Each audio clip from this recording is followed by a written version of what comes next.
Bismillahirrahmanirrahim. Assalamualaikum warahmatullahi wabarakatuh. Selamat siang, salam sejahtera bagi kita sekalian. Salam, Om Swastiastu, Namo Buddhaya, salam kebajikan. Rekan-rekan wartawan,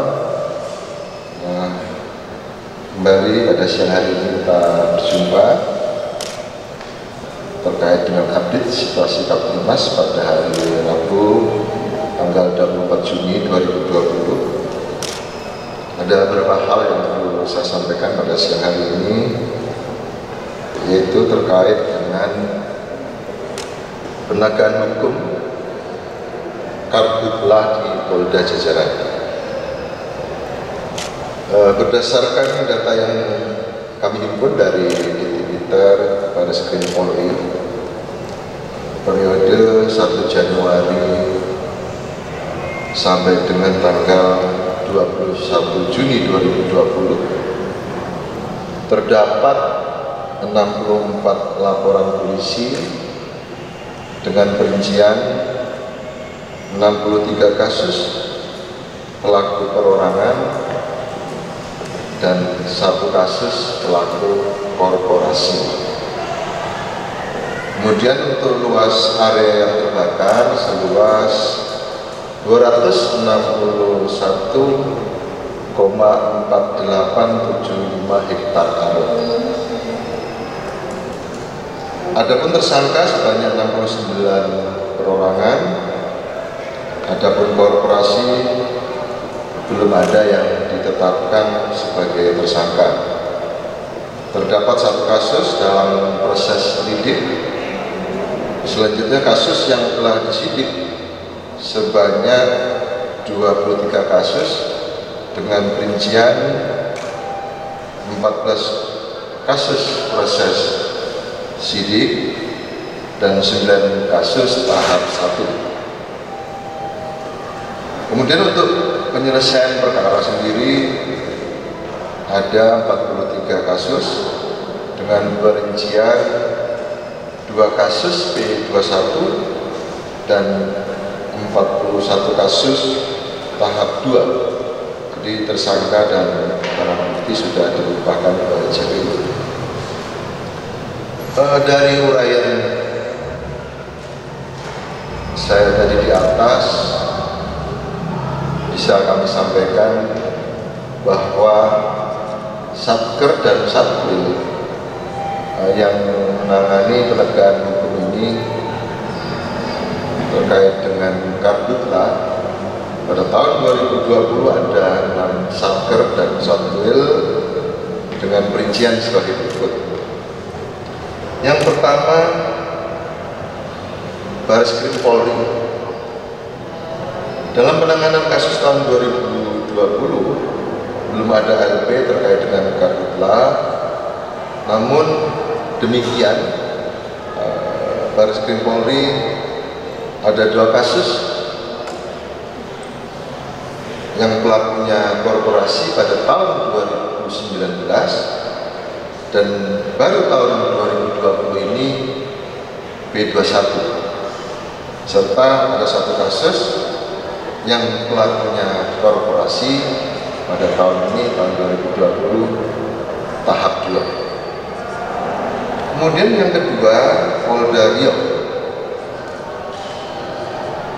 dengan jumlah laporan polisi sebanyak 51 kasus dengan perincian pelaku perorangan 50 orang dan korporasi 1 gelar.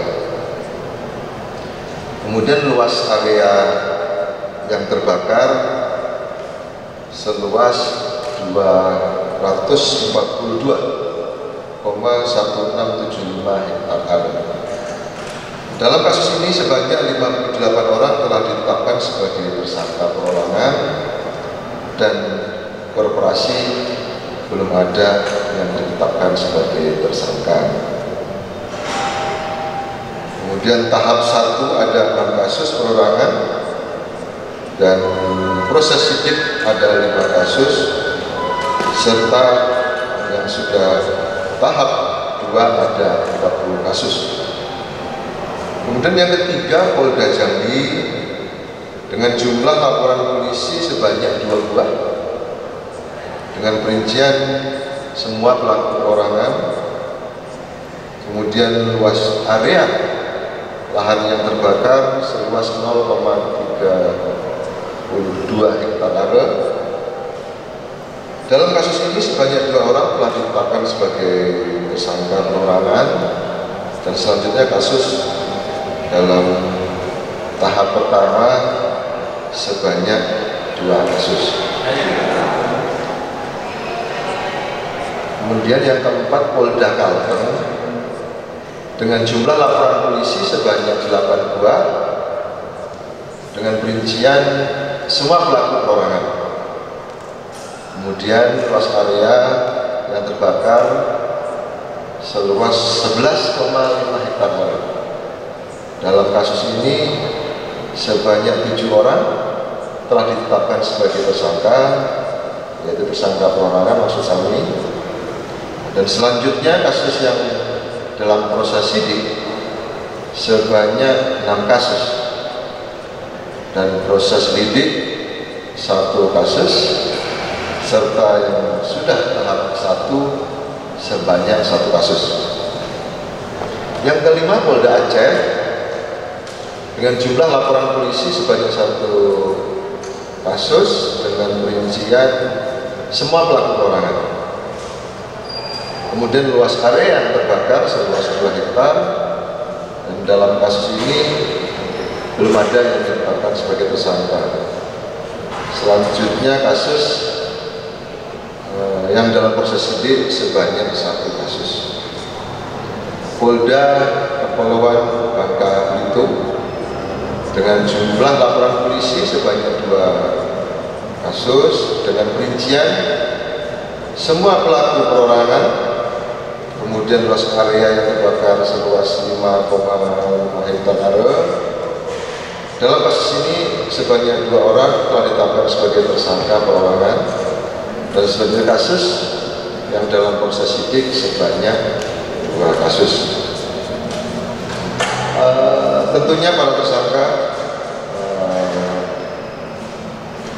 telah dijerat pasal yang berlapis, antara lain yang pertama pasal 187 dan pasal 188 KUHP, kemudian yang kedua pasal 98, pasal 99 dan pasal 108 Undang-Undang Nomor 32 Tahun 2009 tentang lingkungan hidup.